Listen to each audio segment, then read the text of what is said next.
এখানে আপনারা সবাই জানেন যে প্রায় 35,000 লোকের জন্য নামাজের ব্যবস্থা আছে, পাশাপাশি মহিলাদের জন্য নামাজের ব্যবস্থা আছে।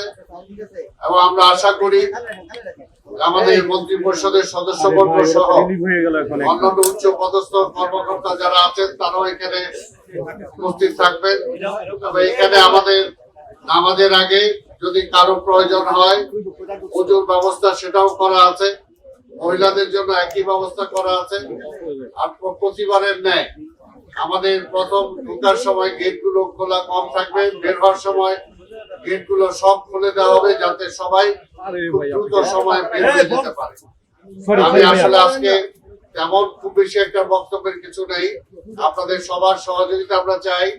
ঢাকা দক্ষিণের পক্ষ থেকে নাগরিকদের সকল সহযোগিতা আমরা চাই, প্রশাসনিক সকল সহযোগিতা ইতিমধ্যে আমরা পেয়েছি। ইনশাআল্লাহ ঈদ পর্যন্ত আমরা সেটা পাবো, এতে আমরা আশা করি। সাংবাদিক ভাই এবং বোনেরা আপনাদের সাহায্য সহযোগিতা আমরা চাই এবং আপনাদের মাধ্যমে ঢাকাবাসী জানতে পারবে আমাদের সবকিছু কাজে। আপনারা সেই বিষয়টা আপনারা উল্লেখ করে আপনারা প্রচারের ব্যবস্থা করবেন।